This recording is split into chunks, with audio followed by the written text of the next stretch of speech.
Yo, what's up, nerds? Welcome to this new series I'm going to be calling Deck to the Future. So, what we're going to be doing is we're going to be taking cards that are yet to come out and we're going to be building a commander deck. So, today is Mastermind Plum. This guy is going to be part of the Clue series that comes with Murders at Karlov Manor.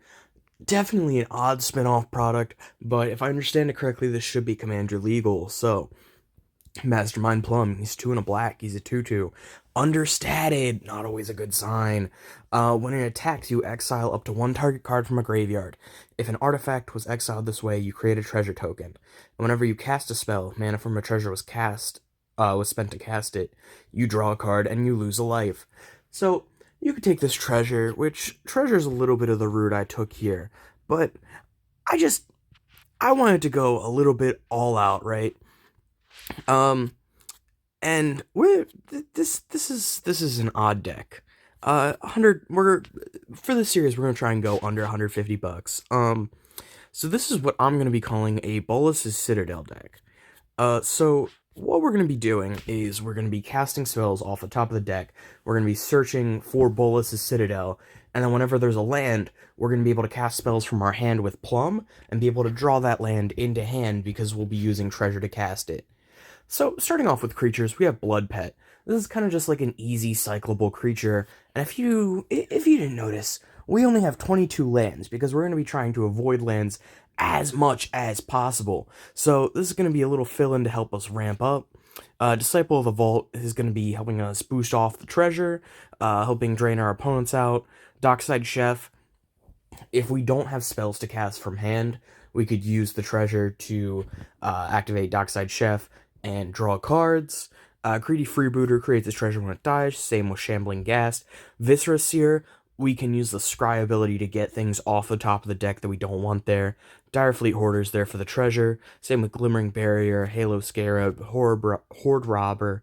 A lot of these cards, the treasure is going to be our main way of getting to Bolas' Citadel, and we're going to be needing those. So, Legion Vanguard is going to let us explore, kind of similar to Viscera Seer, just not as good. Zhentarim Bandit, treasure. Lobelia is also for treasure. Nadier is going to help us profit off of the treasure. Nefarious Imp, whenever one or more permanents you control leave the battlefield, scry 1. This will help us get cards off the top, and we can just sacrifice a treasure to scry 1 at that point. So, it's worth it.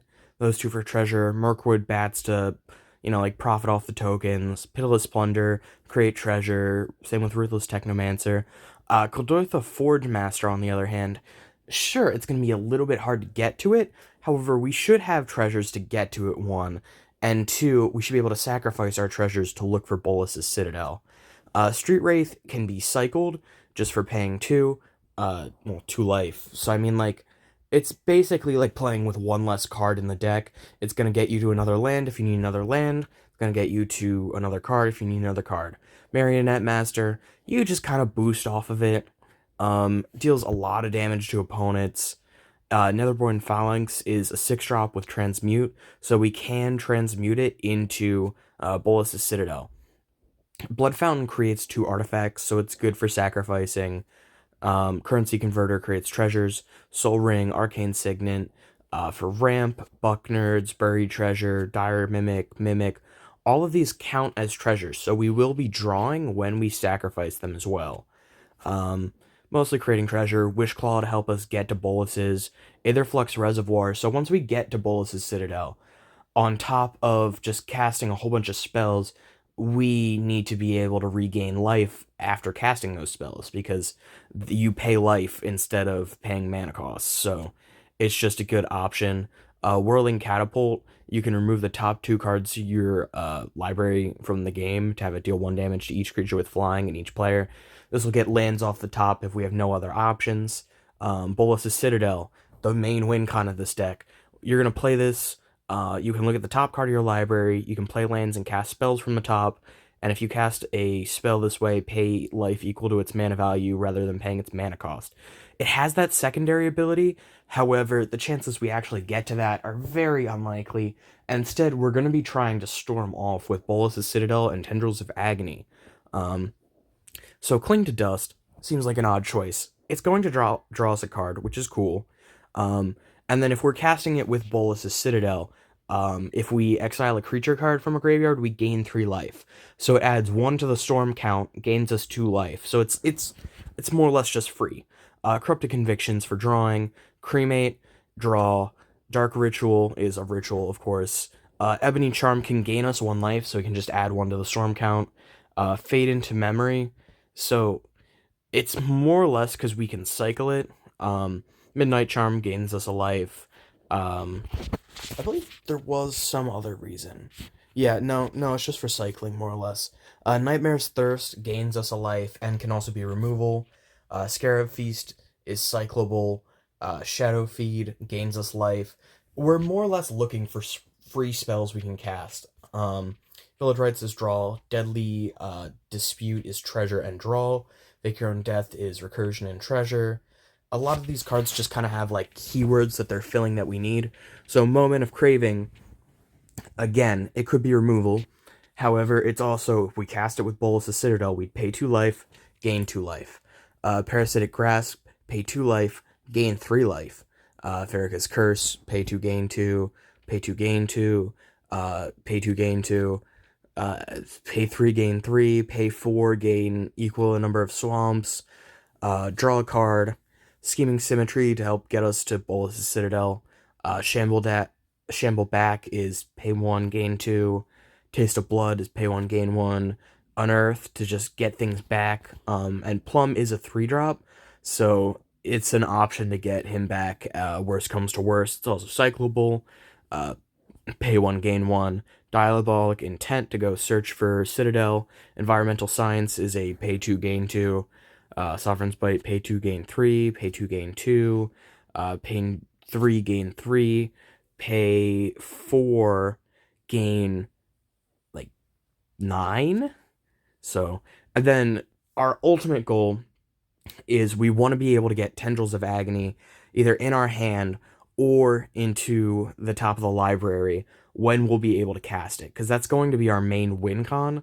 Granted, you could just keep going through your deck with Bolas' Citadel, and theoretically you'll build enough of a board state to just be an overwhelming presence, but what we're really looking for is Tendrils of Agony to storm off. Blood Money is kind of like a last resort type of thing. It's super expensive, however, you're going to be able to rebuild super fast. Sorin's Vengeance, pay 7, gain 10. Black Market Connections creates you treasures, draws you cards, and creates you creatures, which the deck is a little bit creature light. Necropotence gives you the option to pay 1 life to exile the top card of your library, which combos with Bolas' Citadel, so we can just get rid of whatever we don't need from the top. Greed is another way to get things off the top, but we're paying 2 life and a black mana. Revel in Riches is kind of an alternate win con, because who's to say if we're ever actually gonna storm off? Inventor's Fair can search as Bolas' Citadel, and then of course 19 Swamps, a Treasure Vault to create more treasure, and Volatile Fault, which will also create us treasure. So just, we'll play a little test hand here. So, a basic game would probably go something like cycle Street Wraith to draw a card, turn 1, play a Swamp, play a Soul Ring, tap a Soul Ring, play Bucknard's Everfull Purse, pass turn. Turn 2 would go something like Soul Ring into Environmental Sciences, search for a basic land, put the Swamp, move it to our hand, shuffle, play a Swamp for turn, use 1 Swamp to get treasures from Bucknard's Everfull Purse. We're just going to say we create 2 treasures. Then we'd probably play Dockside Chef, so we have a blocker, move to turn 3, sacrifice a treasure, swamp, Necropotence, no, we wouldn't want to play. Then maybe we'll say exile 10 with Necropotence, so end of turn we draw 10, then we would discard down to hand size, and then look, that's Bolas' Citadel.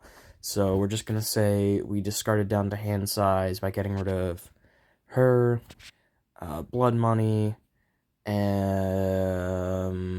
Marionette Master, Mimic. Actually, we keep Mimic. Get rid of Direfleet Hoarder. Get rid of Phalanx, and we get rid of Blood Fountain. Go to turn 4. We'd play with the top card revealed, so that'd be Shambleback. Sorry, we didn't even play Bolas Citadel yet. So we go boop boop boop. No, it's not actually. That's not actually enough for Bolas' Citadel. Silly me. We go boop. This turn, probably something like Halo Scarab, and then pass turn 5, sacrifice Mimic. Oh, I forgot we could have played Plum. Didn't think about it. Bolas' Citadel, play with the top card revealed, so we would pay 1 life to cremate, draw a card, play with the top card revealed, pay 2 life, Arcane Signet, play Swamp for turn, cycle Fade from Memory to put Tendrils of Agony into the hand. Top cards revealed, pay 2 for Reckoner Bankbuster, pay 3 for Black Market Connections, pay for Blood Tithe, gain 9, play Wishclaw Talisman, play Vampire's Kiss, and I think we would just keep going. There's a swamp, so we'd have to, like, probably tap our swamp to Village Rites, the Dockside Chef, to draw a swamp and another card. Play Disciple of the Vault, play a swamp, or... Actually, I think that swamp would brick us. Either way, we would probably try and hope to get to a Dark Ritual and then play Tendrils and try and storm off. But, like, you get the general idea of what the deck can do.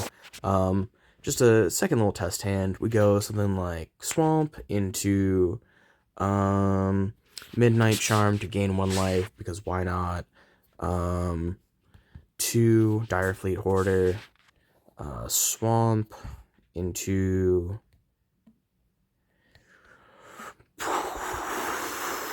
probably Environmental Sciences. Sorry. Search for a swamp, move to hand, gain 2 life, play a swamp, go for Vampire's Kiss, opponents lose 2, we gain 2, we get a blood, pay 1, sacrifice the blood, get rid of Curse to draw a card, play Greedy Freebooter, and I think at this point, we'd probably want to let our 2 creatures die during some sort of combat to create 2 treasures, and then next turn we would play Plum, and then just try and start drawing cards off of Plum by sacrificing treasures. I mean, the deck's nowhere close to perfect, but you can see what the whole concept is. And it's actually been, from like I've played some test hands before I've done this, but it seems pretty consistent to getting towards some sort of win con in turn 5 or 6, which seems odd because it really should be more inconsistent. But yeah, that's the deck for today, and I'll see you tomorrow.